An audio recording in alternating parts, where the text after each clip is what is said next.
لا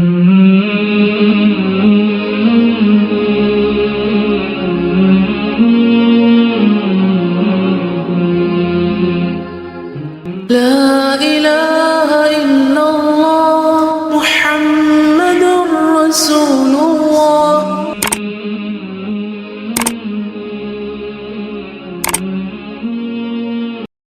السلام علیکم ورحمۃ اللہ وبرکاتہ. نحمده ونصلی علی رسولہ الکریم. اما بعد فاعوذ باللہ من الشیطان الرجیم.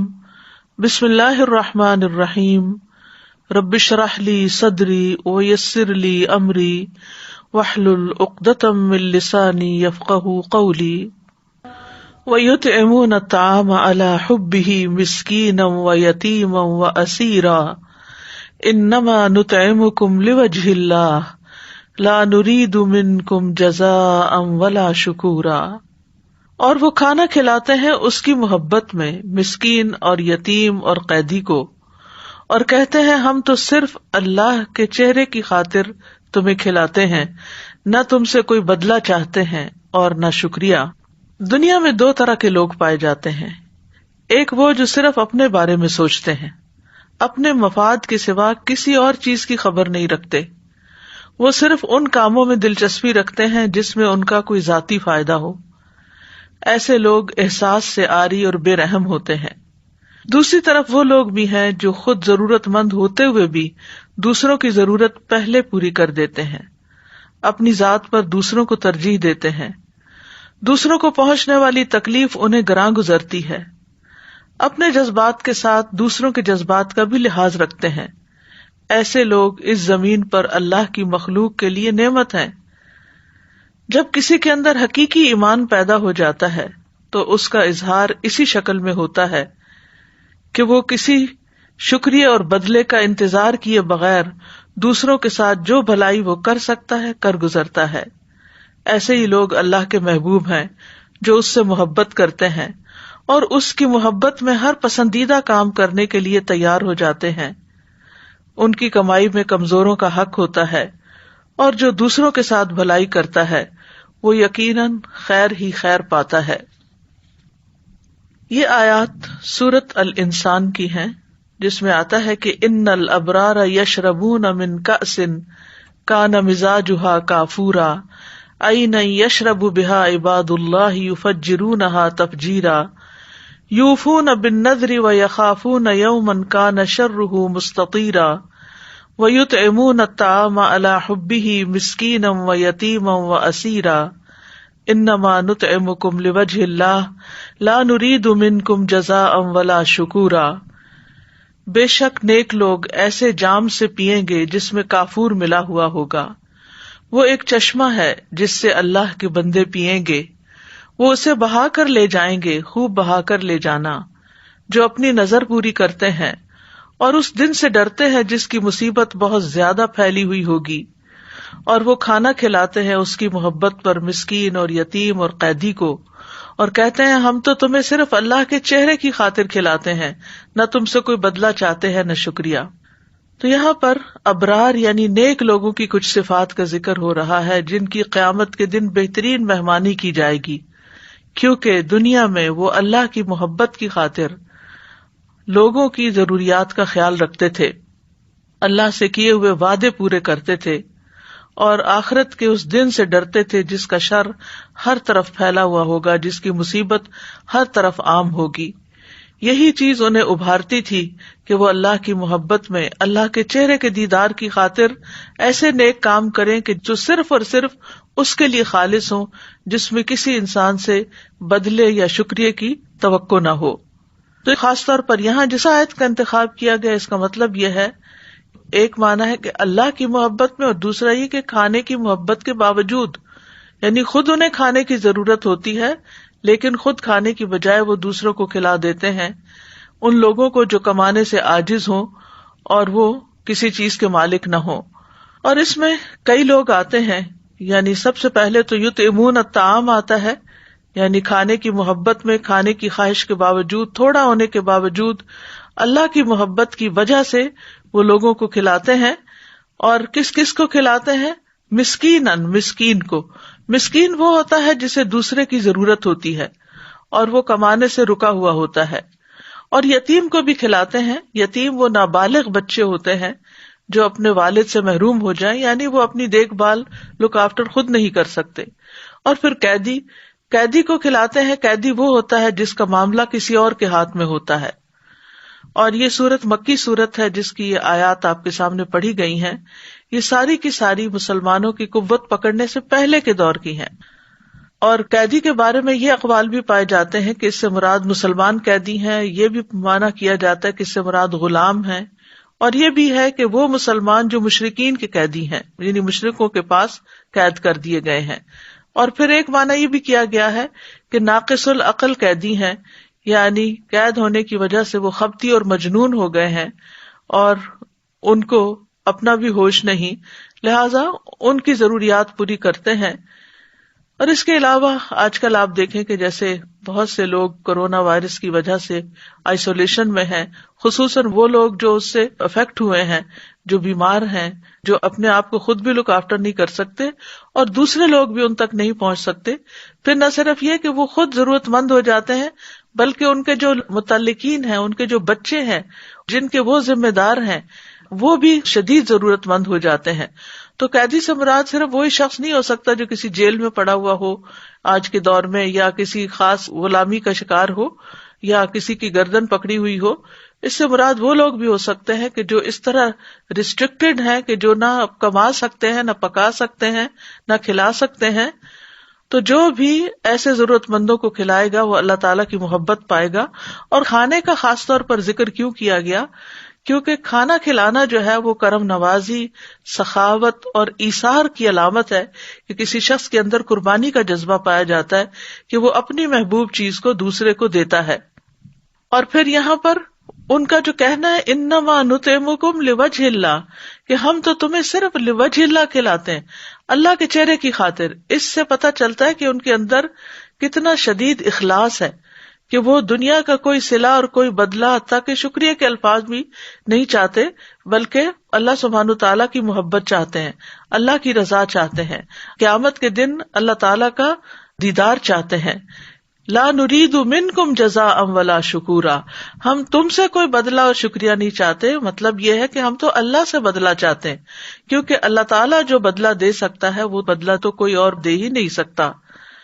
یعنی یہ وہ لوگ ہیں جو لوگوں سے تعریف نہیں چاہتے، لوگوں سے ایکنالجمنٹ نہیں چاہتے، لوگوں سے بدلہ نہیں چاہتے، اور نہ یہ چاہتے ہیں کہ کوئی اس پہ تعریف کرے. جیسے بعض خواتین کی عادت ہوتی ہے کہ کھانا پکایا اگر کھانے والے تعریف نہ کریں تو وہ اس پر مائنڈ کر جاتی ہیں. اور اسی وجہ سے ہم دیکھتے ہیں کہ جو ہی کھانے کی ٹیبل پر لوگ مہمان بیٹھتے ہیں تو وہ عموماً پسند ہو یا نہ پسند ہو پکانے والے کی یا گھر والے کی تعریف کرنا شروع کر دیتے ہیں، کیونکہ اس تعریف کے سبھی کے کان منتظر ہوتے ہیں.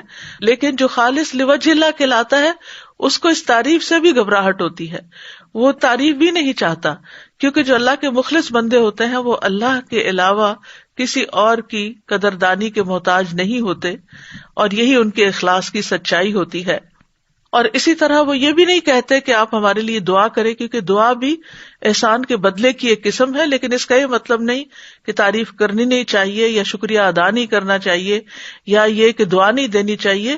جو ریسیپینٹ ہے اس کو یہ تمام کام کرنے چاہیے، اس کو شکریہ بھی ادا کرنا چاہیے، جزاک اللہ بھی کہنا چاہیے، اور کسی نہ کسی شکل میں اس احسان کا بدلہ بھی دینا چاہیے.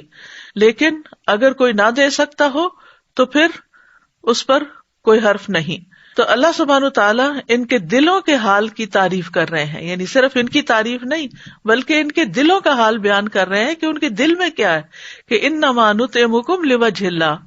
مجاہد کہتے ہیں انہوں نے یہ بات کہی نہیں تھی، یعنی زبان سے کسی کو اعلان نہیں کیا تھا کہ ہم صرف اللہ کے چہرے کی خاطر کھلا رہے ہیں، لیکن اللہ نے ان کی اس بات کو جان لیا کہ واقعی وہ اللہ کی خاطر کرنا چاہتے ہیں، اور ان کی تعریف فرمائی تاکہ وہ اور زیادہ نیک عمل میں رغبت کریں. کھانا کھلانا ہمارے دین میں ایک پسندیدہ کام ہے. اللہ سبحانہ تعالیٰ کی صفت ہے کہ وہ کھلاتا ہے اور اپنے بندوں کے لیے بھی پسند کرتا ہے کہ وہ دوسرے بندوں کو کھلائیں.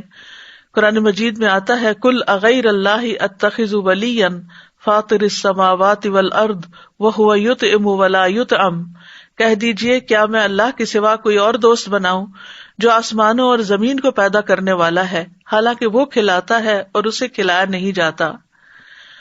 ابراہیم علیہ السلام نے اپنے رب کی جو تعریف کی تھی وہ کیا تھی؟ الذی خلقنی فہو یہدینی والذی هو یطعمنی ویسقینی، وہ جس نے مجھے پیدا کیا پھر وہی مجھے راستہ دکھاتا ہے، وہی ہے جو مجھے کھلاتا ہے اور جو مجھے پلاتا ہے، یعنی رب وہ ہے جو کھلاتا اور پلاتا ہے۔ اور پھر آپ دیکھیے کہ رب نے ساری مخلوق کے لیے مختلف طرح کے کھانے پیدا کیے ہیں۔ سمندر کی مچھلیوں کی غذا اور ہے، پرندوں کی غذا اور ہے، وحشی جانوروں کی غذا اور ہے، انسانوں کی غذا اور ہے، اور انسان بھی جو دنیا کے مختلف خطوں پہ رہتے ہیں ان کی اپنی اپنی پسند کی غذائیں ہیں۔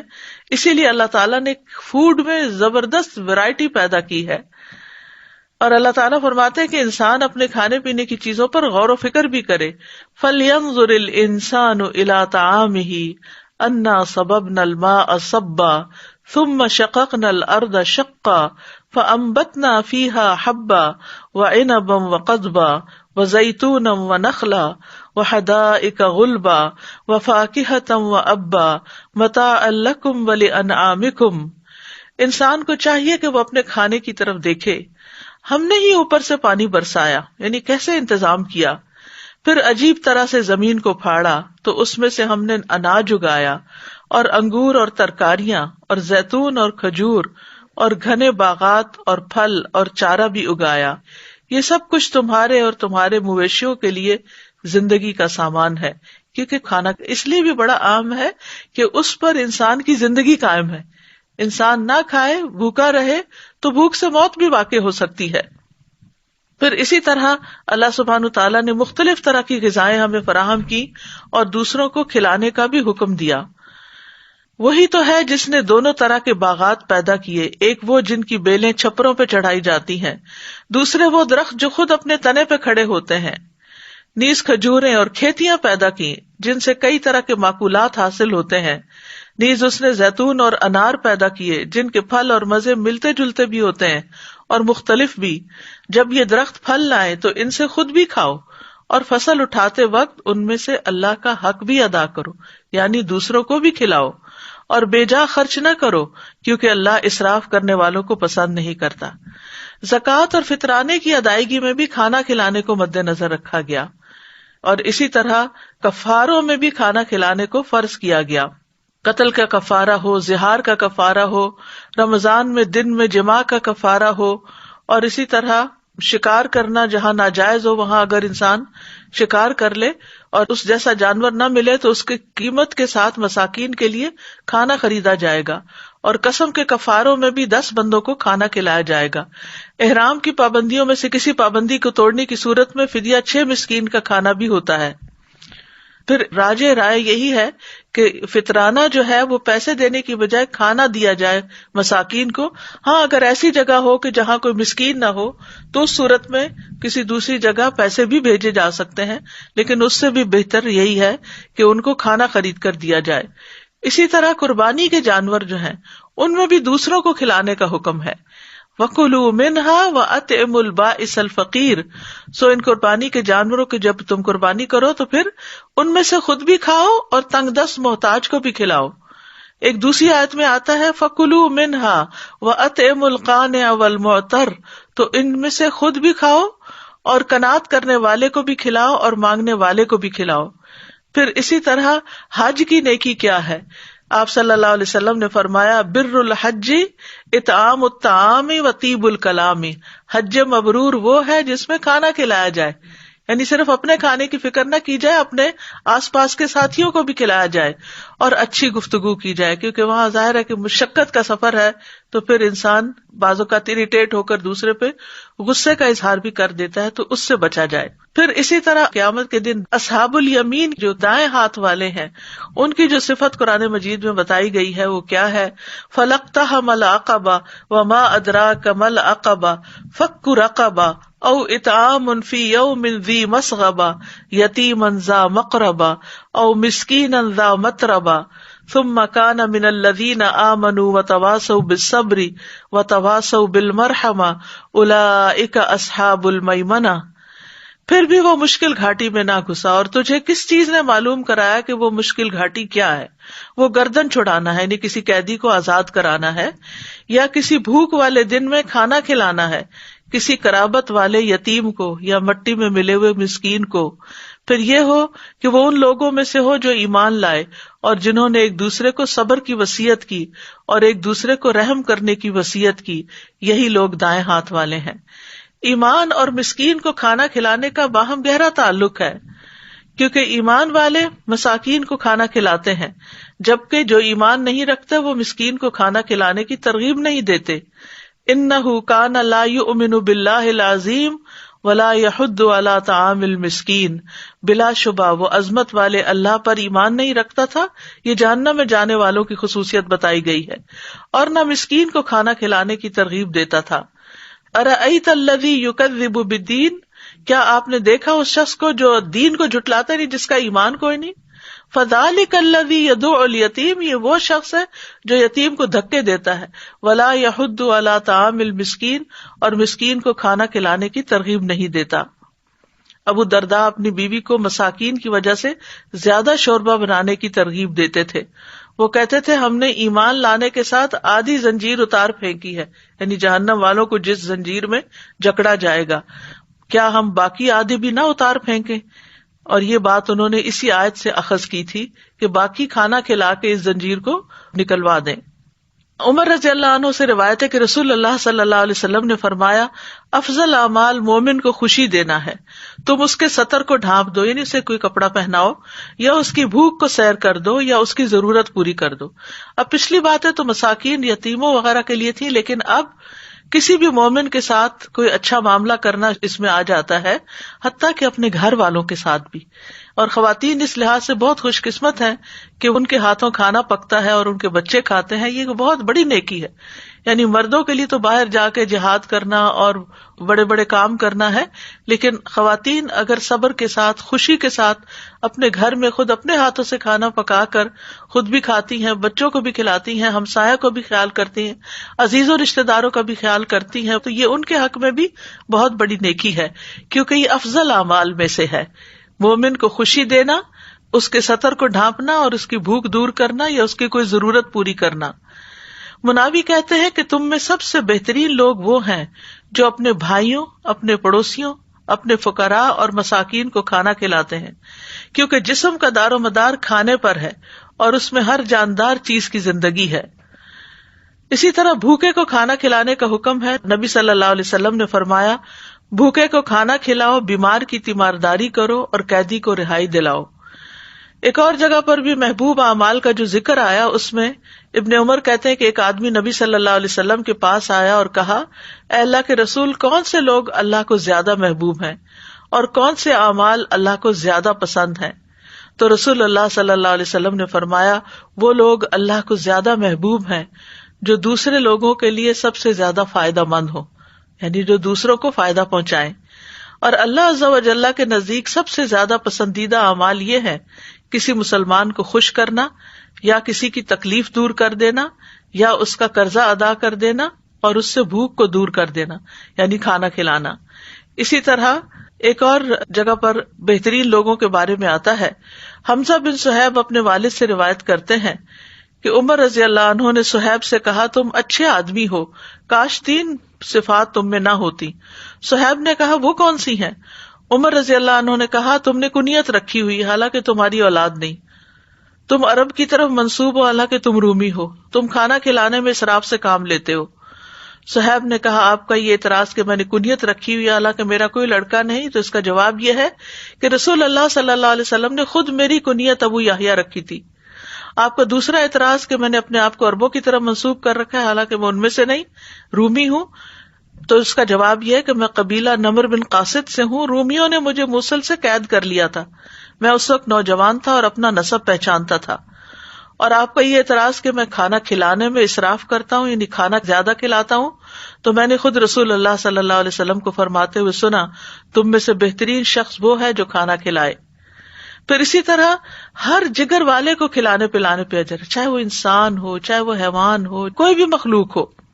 عبداللہ بن عمر رضی اللہ عنہ سے مروی ہے کہ ایک شخص رسول اللہ صلی اللہ علیہ وسلم کی خدمت میں حاضر ہوا اور عرض کیا کہ میں اپنے حوض میں پانی کھینچ رہا ہوتا ہوں، یہاں تک کہ جب میں اسے اپنے اونٹ کے لیے بھر لیتا ہوں تو کسی اور کا اونٹ آ جاتا ہے، میں اسے بھی پانی پلا دیتا ہوں، تو کیا اس پہ مجھے کچھ اجر ملے گا؟ تو رسول اللہ صلی اللہ علیہ وسلم نے فرمایا، بے شک ہر پیاسی جان کے ساتھ ہمدردی کرنے کا اجر ہے، یعنی ہر ایک جو ضرورت مند ہے اس کے ساتھ، یعنی کوئی بھی ہو، چاہے اونٹی ہو یا انسان ہو یا کوئی بھی۔ پھر کھانا کھلانا صدقہ بھی ہے۔ نبی صلی اللہ علیہ وسلم نے فرمایا، تمہارا اپنے آپ کو کھانا کھلانا یعنی خود پکا کے کھانا یہ بھی صدقہ ہے، تمہارا اپنے بیٹے کو کھلانا تمہارے لیے صدقہ ہے، تمہارا اپنی بیوی کو کھلانا تمہارے لیے صدقہ ہے، تمہارا اپنے خادم کو کھلانا تمہارے لیے صدقہ ہے۔ یعنی انسان کسی کو بھی کھانا کھلائے، چاہے اپنے گھر والوں کو کھلائے، تو وہ بھی اس کے لیے ثواب کا باعث ہوتا ہے۔ کھانا اللہ کے پاس ذخیرہ ہوتا ہے اور بہت بڑا ہو جاتا ہے۔ حضرت عائشہ سے مروی ہے کہ رسول اللہ صلی اللہ علیہ وسلم نے فرمایا، بے شک اللہ تم میں سے ہر ایک کی کھجور اور لقمے کو، یعنی کھانے کا لقمہ، اس طرح بڑھاتا ہے، یعنی جب وہ لقمہ تم کسی کو کھلاتے ہو تو اس کو اتنا گرو کرتا ہے جیسے تم میں سے کوئی آدمی اپنے گھوڑے کے بچھیرے کو بڑھاتا ہے، یہاں تک کہ وہ احد پہاڑ کے برابر ہو جاتا ہے۔ حتیٰ کہ معمولی چیز کھلانے پر بھی اجر ہے۔ رسول اللہ صلی اللہ علیہ وسلم نے فرمایا، اپنے اور آگ کے درمیان میں آڑ بناؤ، اپنے اور آگ کے بیچ میں آڑ بناؤ، خواہ ایک کھجور کے ٹکڑے سے ہی کیوں نہ، یعنی اس کو ہی صدقہ کیوں نہ کر کے۔ سعید بن جبیر کہتے ہیں کہ مسلمان یہ سمجھتے تھے کہ تھوڑی چیز دینے پہ ان کو اجر نہیں ملے گا، تو جب ان کے دروازے پر مسکین آ جاتا تو وہ کھجور دینے یا روٹی کا ٹکڑا دینے یا اخروٹ دینے کو قلیل سمجھتے تھے کہ یہ تو چھوٹی سی چیز ہے، یہ کیا دینا، اور وہ سائل کو ایسے ہی واپس کر دیتے تھے اور کہتے تھے کہ کچھ نہیں، ہمیں صرف اسی چیز کے صدقہ کرنے پر اجر دیا جاتا ہے جو ہم خود پسند کرتے ہیں۔ پس اللہ کا یہ فرمان نازل ہوا، فَمَن يَعْمَلْ مِثْقَالَ ذَرَّةٍ خَيْرًا يَرَهُ، پس اللہ نے ان کو نیکی کے قلیل عمل کرنے پر بھی رغبت دلائی کہ وہ یہ عمل بھی کر سکتے ہیں، کیونکہ ہو سکتا ہے یہی زیادہ کر دیا جائے، یعنی وہ ایک لقمہ ہی، ایک کھجور ہی تمہارے لیے بڑھا کے احد پہاڑ برابر کر دی جائے، تو اس لیے چھوٹی چیز کو بھی حقیر نہ سمجھو۔ بہت دفعہ ایسا ہوتا ہے نا کہ کوئی تو ضرورت مند ہوتا ہے اور ہم شرما جاتے ہیں کہ یہ بھی کوئی دینے کی چیز ہے، حالانکہ ہو سکتا ہے دوسرے کو اسی چیز سے ہی فائدہ ہو جائے۔ پھر اسی طرح کھانے میں دوسروں کو شامل کر لینے سے برکت ہو جاتی ہے۔ وحشی بن حرب اپنے والد اور دادا سے روایت کرتے ہیں، ایک مرتبہ ایک شخص نے نبی صلی اللہ علیہ وسلم سے کہا، ہم کھانا تو کھاتے ہیں لیکن ہم سیر نہیں ہوتے۔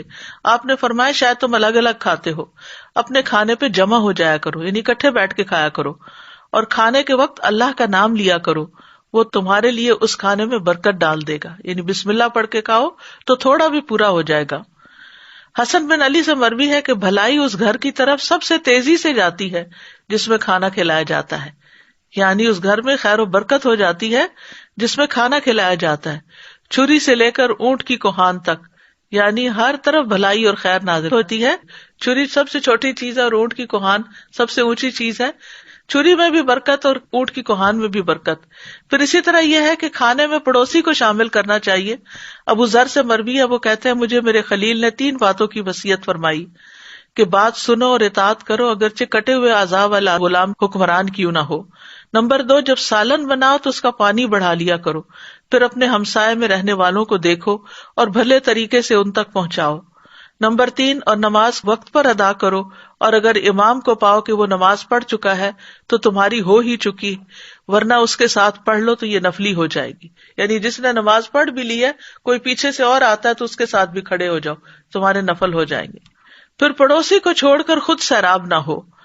محمد بن مسلمہ روایت کرتے ہیں، میں نے رسول اللہ صلی اللہ علیہ وسلم کو یہ فرماتے ہوئے سنا کہ کوئی شخص اپنے پڑوسی کو چھوڑ کر خود سیراب نہ ہوتا پھرے، یعنی وہ اس کو بھوکا نہ چھوڑ دے یا اس کو ضرورت کے ساتھ نہ چھوڑ دے اور صرف اپنی فکر نہ کرے، وہ شخص مومن نہیں جس کا ہمسایہ بھوکا ہو۔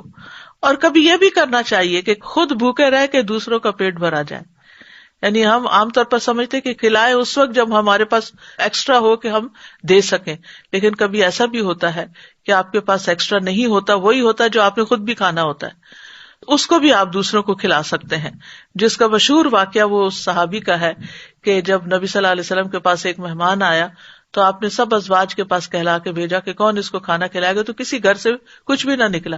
تو ایک انصاری کہنے لگے میں اس کو اپنے ساتھ لے جاتا ہوں. بہرحال وہ گھر گئے تو ان کے گھر میں بس اتنا کھانا تھا، یا خود کھاتے یا مہمان کھاتا. انہوں نے بتی بجھا دی اور یوں شو کیا جیسے ہم خود بھی کھا رہے ہیں، اور مہمان کو کھانا کھلا دیا، اور بچے بھی بھوکے سو گئے اور خود بھی بھوکے سوئے. تو اللہ سبحانہ تعالیٰ ان کے حق میں راضی ہو گیا اور اللہ تعالیٰ ان کے اوپر ہنس پڑا. حدیث میں آتا ہے کہ نبی صلی اللہ علیہ وسلم کی خدمت میں جب صبح وہ آئے تو آپ نے فرمایا تم دونوں میاں بیوی کے نیک عمل پر اللہ تعالیٰ رات کو ہنس پڑا، یا یہ فرمایا کہ اس کو پسند کیا. اور پھر یہ آیت نازل فرمائی وَيُؤْثِرُونَ عَلَىٰ أَنفُسِهِمْ وَلَوْ كَانَ بِهِمْ خَصَاصَةٌ وَمَن يُوقَ شُحَّ نَفْسِهِ فَأُولَٰئِكَ هُمُ الْمُفْلِحُونَ. اور وہ انصار ترجیح دیتے ہیں اپنے نفسوں پر دوسرے غریب صحابہ کو اگرچہ خود بھی فاقے میں ہوں، اور جو اپنی طبیعت کے بخل سے محفوظ رکھا گیا سو ایسے ہی لوگ فلاح پانے والے ہیں. پھر یہ ہے کہ مسکین کو کبھی خالی ہاتھ نہیں لوٹانا چاہیے. آپ نے فرمایا کہ کچھ نہ کچھ رکھ دیا کرو، خواہ جلا ہوا کھوری کیوں نہ ہو. پھر اسی طرح کھانا کھلانا جنت واجب کر دینے والا عمل ہے. ہانی بن یزید نے نبی صلی اللہ علیہ وسلم سے پوچھا مجھے کوئی ایسی چیز بتا دے جس سے میرے لیے جنت لازم ہو جائے، مجھے جنت میں جانا ہے. آپ نے فرمایا اچھا کلام اور کھانا کھلانے کو لازم پکڑ لو، یعنی دوسروں سے بات اچھی طرح کرو اور کھانا کھلانا پکا کر لو. پھر جنت کے خوبصورت بالا خانے ملنا. علی رضی اللہ عنہ سے مروی ہے، وہ کہتے ہیں کہ رسول اللہ صلی اللہ علیہ وسلم نے فرمایا یقیناً جنت میں ایسے بالا خانے بھی ہیں جن کا اندرونی حصہ باہر سے نظر آتا ہے اور باہر کا حصہ اندر سے نظر آتا ہے، یعنی جیسے شیشہ لگا ہوا ہو. تو ایک دیہاتی نے پوچھا یا رسول اللہ صلی اللہ علیہ وسلم یہ کس کے لیے ہیں؟ آپ نے فرمایا اس شخص کے لیے جو اچھی بات کرے اور کھانا کھلائے، اور جب لوگ رات کو سو رہے ہوں تو صرف اللہ کے لیے نماز ادا کرے، یعنی تہجد وغیرہ پڑھے. پھر یہ جنت میں بلند درجوں والے کام ہیں. آپ نے فرمایا جنت کو بلند کرنے والی 3 چیزیں ہیں. نمبر 1 کھانا کھلانا، نمبر 2 سلام پھیلانا، اور نمبر 3 رات کے وقت جب لوگ سو رہے ہوں تو نماز پڑھنا. کھانا کھلانے کے کئی معاشرتی فوائد بھی ہیں. اس میں ایک یہ ہے کہ انسان کا نفس سے بخل اور کنجوسی نکل جاتی ہے، یعنی انسان کے نفس کا تزکیہ ہوتا ہے. اور پھر اسی طرح فقیر اور بھوکا آدمی جو ہے وہ بھی راضی ہو جاتا ہے، اور اپنے دل میں جو امیر شخص کے خلاف بغض رکھتا ہے وہ نکل جاتا ہے، یعنی اپنی صفائی بھی ہوتی ہے اور جس کو دیا جاتا ہے اس کا دل کا حال بھی اچھا ہو جاتا ہے. اسی طرح جو لوگ دین اسلام سے ناواقف ہیں ان میں دین پھیلانے کا ذریعہ بھی بنتا ہے. اور پھر یہ کہ آپس میں محبت بڑھتی ہے. اور اس کے برعکس قرآن مجید میں کھانا نہ کھلانے پر مذمت کی گئی ہے. جہنم میں لے جانے والا عمل ہے. جہنمیوں سے پوچھا جائے گا ما سلککم فی سقر، یہ کیا چیز تمہیں جہنم میں لے گئی؟ قالوا لم نک من المصلین ولم نک نطعم المسکین، وہ کہیں گے ہم نماز نہیں پڑھتے تھے یا نماز پڑھنے والوں میں سے نہیں تھے اور ہم کھانا نہیں کھلاتے تھے. اور وہ باغ والوں کا قصہ جو قرآن میں آتا ہے کہ جنہوں نے یہ سوچا ہی تھا کہ ہم مسکینوں کو دیں گے، نہیں ابھی کیا کچھ نہیں، ابھی تو وہ پہنچے ہی نہیں تھے باغ میں، صرف منصوبہ بندی کر رہے تھے کہ ان کا سارا باغ جل کے رہ گیا. تو مسکین کو کھانا نہ کھلانے کی مذمت ہے. ولا یحض علی طعام المسکین، اور کھانا نہ کھلانے کا ایک اور نقصان یہ بھی ہے کہ قیامت کے دن اللہ تعالیٰ فرمائے گا اے ابن آدم میں بیمار ہوا، تو نے میری عیادت نہیں کی. اسی طرح اللہ تعالیٰ فرمائے گا اے ابن آدم میں نے تجھ سے کھانا مانگا، تو نے مجھے کھانا نہیں کھلایا. وہ کہے گا اے میرے رب میں تجھے کھانا کیسے کھلاتا حالانکہ تو رب العالمین ہے. تو اللہ تعالیٰ فرمائے گا کیا تو نہیں جانتا تھا کہ میرے فلاں بندے نے تجھ سے کھانا مانگا تھا لیکن تو نے اس کو نہیں کھلایا؟ کیا تو نہیں جانتا تھا کہ اگر تو اس کو کھلاتا تو مجھے اس کے پاس پاتا؟ پھر اسی طرح پانی بھی نہیں روکنا چاہیے، کیونکہ 3 لوگ ایسے ہیں جن سے اللہ تعالیٰ قیامت کے دن کلام نہیں کرے گا. ان میں سے ایک وہ ہے کہ جس کے پاس ضرورت سے زیادہ پانی تھا لیکن وہ مسافروں کو نہیں پلاتا تھا، نہیں ساتھ والوں کو نہیں دیتا تھا جبکہ وہ سخت پیاسے تھے. کھانا کھلانا انبیاء کی صفت ہے. ابراہیم علیہ السلام مہمان کے بغیر کھانا نہیں کھاتے تھے. نبی صلی اللہ علیہ وسلم کی سنت ہے. ارباز بن ساریہ کہتے ہیں کہ رسول اللہ صلی اللہ علیہ وسلم نے مجھے رمضان میں سحری کے لیے بلایا. افطار پارٹی تو بہت ہوتی ہیں لیکن آپ صلی اللہ علیہ وسلم نے سحری کھلانے کے لیے بلایا اور فرمایا آؤ مبارک کھانا کھا لو، یعنی سحری کا کھانا جو ہے برکت والا کھانا ہے. پھر یہ صحابہ کی سنت ہے. ابن عمر کے دسترخوان پر یتیم بھی حاضر ہوتا. ایک دن انہوں نے اپنا کھانا منگوایا اور یتیم کو بھی بلا لیا. یتیم وہاں نہیں تھا. جب وہ کھانے سے فارغ ہوئے تو یتیم آ گیا. کھانا منگوایا تو کھانا نہیں تھا. پھر ابن عمر نے بازار سے اس کے لیے ستو اور شہد منگوایا اور اس کو پیش کیا. یعنی ایک دفعہ جب بلا لیا تو پھر کچھ نہ کچھ دے کر ہی بھیجا. نافع کہتے ہیں کہ ابن عمر اس وقت تک کھانا نہیں کھاتے تھے جب تک ان کے ساتھ کھانے کے لیے کوئی مسکین نہ لایا جاتا. یعنی وہ اس کا اتنا اہتمام کرتے تھے. ایک دفعہ میں ان کے ساتھ کھانے کے لیے ایک شخص کو لایا کہ اس نے بہت زیادہ کھانا کھایا. بعد میں ابن عمر نے کہا آئندہ اس شخص کو میرے ساتھ کھانے کے لیے نہ لانا. میں نے نبی صلی اللہ علیہ وسلم سے سنا ہے کہ مومن ایک آنت میں کھاتا ہے اور کافر 7 آنتوں میں کھاتا ہے. پھر اسی طرح نافع کہتے کہ ابن عمر بیمار ہو گئے تو انہوں نے انگور کی خواہش ظاہر کی. ابھی انگور نئے نئے آئے تھے، یعنی موسم شروع ہوا تھا. تو ان کی بیوی صفیہ نے ایک درہم بھیجا کہ انگوروں کا خوشہ خریدا جائے. جو ایلچی انگور لینے گیا اس کے پیچھے پیچھے سوالیہ آ گیا. جب وہ ایلچی دروازے پہ آیا اور داخل ہوا تو اس نے کہا ایک سائل ہے، یعنی اللہ کے نام کا دو کچھ. ابن عمر نے کہا یہ اس کو دے دو. تو انہوں نے وہ خوشہ سائل کو دے دیا. پھر صفیہ ان کی وائف تھی، انہوں نے پھر ایک درہم بھیجا اور پھر ایلچی کے پیچھے وہی سائل آ گیا. پھر ابن عمر نے کہا یہ ان کو دے دو. پھر وہ دوبارہ ان کو دے دیا گیا. تو صفیہ نے سائل کی طرف پیغام بھیجا، اللہ کی قسم اگر تم اب آؤ گے تو تم مجھ سے کوئی خیر نہیں پاؤ گے. تم میرے شوہر کو کھانے نہیں دیتے، پھر آ جاتے ہو. اور پھر ایک اور درہم بھیجا اور انگوروں کا خوشہ خریدا. امہات المومنین کی بھی یہ سنت ہے. ایک مسکین حضرت عائشہ کے پاس آیا، اس نے ان سے کچھ مانگا. حضرت عائشہ روزے سے تھی، ان کے گھر میں صرف ایک ہی روٹی تھی. اپنی لونڈی سے کہا یہ اس کو دے دو. اس نے کہا آپ کے پاس افطاری کے لیے کچھ نہیں. انہوں نے کہا یہ اس کو دے دو. تو خیر لونڈی نے ایسا ہی کیا، وہ دے دیا. وہ کہتی ہیں جب شام ہوئی تو کسی گھرانے کی طرف سے ہمیں بکری کا تحفہ بھیجا گیا. تو ام المومنین حضرت عائشہ نے مجھے بلایا اور کہا اس میں سے تم کھا لو، یہ تمہاری ایک روٹی سے بہتر ہے. یعنی تم روٹی نہیں دے رہی تھی تو اللہ نے تمہارے لیے اتنا بہترین بھیج دیا. سلف صالحین جو تھے وہ اپنے کھانے میں دوسروں کو شریک کیا کرتے تھے. بہت سے لوگ افطاری میں دوسروں کو ساتھ کھلانے پہ ترجیح دیتے. ان میں سے عبداللہ بن عمر، داؤد تائی، مالک بن دینار اور احمد بن حنبل ہیں. ابن عمر یتیموں اور مساکین کے ساتھ روزہ افطار کرتے. اگر ابن عمر کو یہ علم ہو جاتا کہ ان کے گھر والوں نے ان کو مساکین اور یتیموں سے دور ہٹایا تو اس رات افطاری نہ کرتے. یعنی کہ وہ بہت زیادہ اس بات کا خیال رکھتے تھے. خود روزہ رکھتے اور دوسروں کو کھلا دیتے. ان میں سے حسن بصری اور عبداللہ بن مبارک ہیں. کبھی اکیلا نہ کھانے والے. ابو سوار ادبی کہتے ہیں کہ بنی عدی کے کچھ لوگ اس مسجد میں نماز پڑھتے تھے، ان میں سے کسی ایک نے بھی اس طرح افطاری نہیں کی کہ وہ کھانے پر اکیلے ہوں. اگر ان کو کوئی کھانا کھانے والا ساتھ مل جاتا تو کھا لیتے، ورنہ اپنا کھانا مسجد لے جاتے اور وہاں لوگوں کے ساتھ مل کے کھاتے، لوگ ان کے ساتھ کھاتے. پھر اپنے کھانے پر دوسروں کو ترجیح دینا. ربی کے پاس جب کوئی سائل آتا تو وہ کہتے اس کو شکر کھلاؤ، کیونکہ ربی شکر پسند کرتے تھے. یعنی جو خود پسند کرتے تھے وہی مسکین کو دیتے تھے. غلام آزاد کرنے سے بھی زیادہ کھانا کھلانے کو پسند کرنا.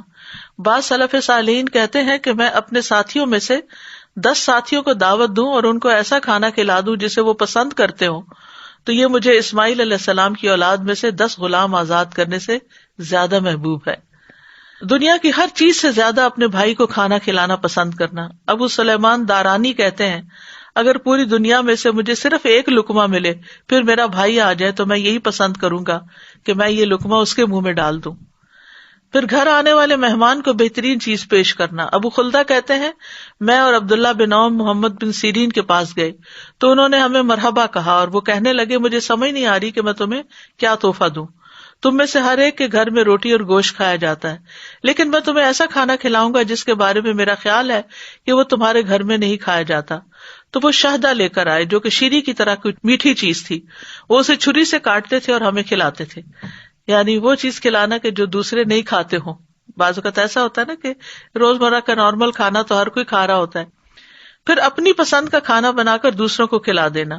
آمش کہتے ہیں کہ خیثمہ مٹھائی کی مانند ایک خبیث تیار کرتے، وہ بہت لذیذ کھانا بناتے. پھر وہ ابراہیم اور ہمیں بلاتے اور کہتے یہ میرا پسندیدہ کھانا ہے، تم کھاؤ، یہ میں نے تم لوگوں کے لیے تیار کیا ہے. آنے والے مہمانوں کے لیے کچھ نہ کچھ سنبھال کر رکھنا. جب حسن کے پاس ان کے بھائی آتے تو ان کے پاس جو کھانا موجود ہوتا وہ اسے اپنے بھائی کے پاس لے آتے، اور کبھی کسی سے کہتے کہ چارپائی کے نیچے سے یہ ٹوکری نکالیں. وہ اس کو نکالتے تو اس میں کھجوریں ہوتی. وہ اسے کہتے میں نے یہ کھجوریں آپ کے لیے رکھی ہوئی تھی کہ آپ کھائیں. انما نطعمکم لوجہ اللہ، ہم تمہیں صرف اللہ کے چہرے کی خاطر کھلاتے ہیں. تو یاد رکھیے کہ اللہ کے چہرے کے سوا سب کچھ فنا ہو جائے گا. اللہ سبحانہ تعالیٰ کے چہرے کی کوئی مثال نہیں. لیس کمثلہ شیء، یعنی کسی انسان کی شکل جیسی یا کسی اور جیسی نہیں ہے اللہ تعالیٰ کی مثال. وہ اللہ ہی ہے جس جیسا کوئی اور نہیں. اور اس کے چہرے کا حجاب بھی ہے جو نور ہے. اگر وہ اسے کھول دے تو اس کے چہرے کی شعاعیں جہاں تک اس کی نگاہیں پہنچتی ہیں مخلوق کو جلا دیں، یعنی اتنا چمکدار ہے. اور پھر اللہ کے چہرے سے عظیم کوئی چیز نہیں. اعوذ بوجہ اللہ العظیم الذی لیس شیء اعظم منہ. اللہ سبحانہ تعالیٰ مسکراتا بھی ہے، ہنستا بھی ہے، اور مومن کی سب سے بڑی خواہش اللہ کے چہرے کا دیدار ہے، کیونکہ اس سے بڑی کوئی نعمت ہی نہیں. جنتی جب جنت میں پہنچ جائیں گے تو جنت کی ساری نعمتیں اللہ کے دیدار کے سامنے چھوٹی ہو جائیں گی. قرآن مجید میں آتا للذین احسنوا الحسنی وزیادہ. مجاہد نے اس کی تفسیر میں کہا زیادہ سے مراد اللہ کی مغفرت اور رضامندی ہے، لیکن دوسرے علماء نے اس سے مراد اللہ کے چہرے کا دیدار لیا ہے. قیامت کے دن ایمان والوں کے لیے یہ دیدار ہوگا اور دوسروں کے لیے یہ نہیں ہوگا، اور سب اللہ تعالیٰ کو اس طرح دیکھ سکیں گے کہ درمیان میں کوئی رکاوٹ نہیں ہوگی. قیامت کے دن دیدار کے بعد جنت میں اللہ کا دیدار ہوگا، اور پھر اللہ کے چہرے کو دیکھنے سے بڑھ کر کوئی چیز پیاری نہ ہوگی. ہر جمعہ یوم المزید کو اللہ کے چہرے کا دیدار ہوگا. اس لیے ہمیں اللہ کے چہرہ دیکھنے کے لیے یہ دل میں حسرت لیے ہوئے، تڑپ لیے ہوئے اس کی خاطر کام کرنا چاہیے. اور یہ اعمال کی قبولیت کی شرط بھی ہے کہ جو چیز اس کے لیے کی جائے وہی قبول ہوگی. اور اس سے ایمان کی حلاوت، مٹھاس بھی ملتی ہے انسان کو. اور ہر کام اللہ کے چہرے کے لیے کرنا چاہیے. الذی یؤتی مالہ یتزکیٰ وما لأحد عندہ من نعمت تجزیٰ الا ابتغاء وجہ ربہ الاعلی ولسوف یرضیٰ.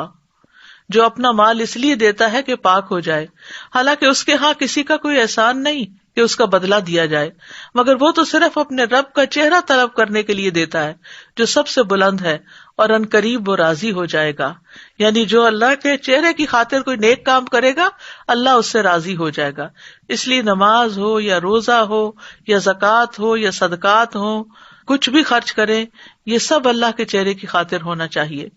فآت ذی القربى حقه والمسکین وابن السبیل ذلک خیر للذین یریدون وجہ اللہ واولئک هم المفلحون. پس قرابت والے کو اس کا حق دو، مسکین کو اور مسافر کو. یہ ان لوگوں کے لیے بہتر ہے جو اللہ کا چہرہ چاہتے ہیں، اور وہی فلاح پانے والے ہیں. اور اسی طرح جو بھی کسی کو کچھ دے، چھوٹی نیکی کرے بڑی نیکی، دل میں یہی ہو کہ میں اللہ کو دیکھنا چاہتی ہوں. چاہے قرآن پڑھنا ہو، چاہے پڑھانا ہو، چاہے ذکر کرنا ہو، چاہے لا الہ الا اللہ پڑھنا ہو، چاہے مسجدوں کی طرف جانا ہو، نیکی کے کام کرنے ہو، اللہ کی راہ میں جد و جہد کرنی ہو، اللہ کے لیے کوئی نظر ماننی ہو، صبر کرنا ہو، غصہ پینا ہو، دوسروں کو معاف کر دینا ہو، یہ سب کچھ اللہ سبحانہ تعالیٰ کا چہرہ چاہتے ہوئے ہی کرنا چاہیے، حتیٰ کہ اپنی ذمہ داریاں پوری کرنے کے لیے.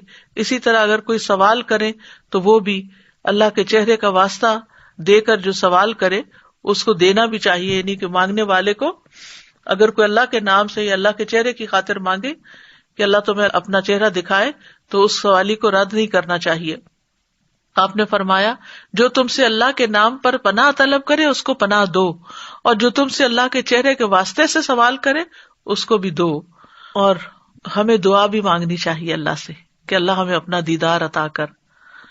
اور یہ ایک لمبی دعا ہے جس کے ایک حصے میں یہ بھی دعا آتی ہے اللہم بعلمک الغیب وقدرتک علی الخلق احینی ما علمت الحیات خیرا لی وتوفنی اذا علمت الوفاۃ خیرا لی اللہم واسألک خشیتک فی الغیب والشہادہ واسألک کلمۃ الحق فی الرضا والغضب واسألک القصد فی الفقر والغنى واسألک نعیما لا ینفد واسألک قرۃ عین لا تنقطع واسألک الرضا بعد القضاء واسألک برد العیش بعد الموت اور واسألک لذۃ النظر الی وجہک والشوق الی لقائک فی غیر ضراء مضرۃ ولا فتنۃ مضلۃ اللہم زیننا بزینۃ الایمان وجعلنا ھداۃ مہتدین. باقی حدیث کی بجائے میں اس صرف پارٹ کا ترجمہ کروں گی. اور تیرے چہرے کو دیکھنے کی لذت کا سوال کرتا ہوں اور تجھ سے ملاقات کا شوق مانگتا ہوں، بغیر اس کے کہ کسی نقصان دہ مصیبت میں پھنسوں یا کسی گمراہ کن فتنے میں مبتلا ہوں. اے اللہ ہمیں ایمان کی زینت سے مزین کر دے اور ہمیں ہدایت یافتہ لوگوں کا رہنما بنا دے. پھر اللہ کے چہرے کا وسیلہ دے کے دعا کرنی چاہیے. قعقاع بن حکیم کہتے ہیں کہ کعب الاحبار نے کہا اگر میں چند کلمات نہ پڑھتا تو یہودی مجھے گدھا بنا دیتے، یعنی اتنا جادو کرتے تھے. لوگوں نے پوچھا وہ کیا ہے؟ کعب نے کہا اعوذ بوجہ اللہ العظیم الذی لیس شیء اعظم منہ وبکلمات اللہ التامات اللتی لا یجاوزہن بر ولا فاجر وباسماء اللہ الحسنی کلہا ما علمت منہا وما لم اعلم من شر ما خلق وبرأ وذرأ.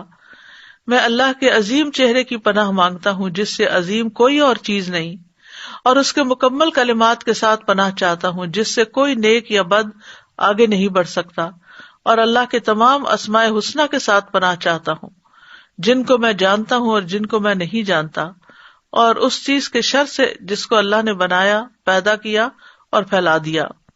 بہت ہی جامع اور خوبصورت دعا ہے. اب کرنے کے کام کیا ہے؟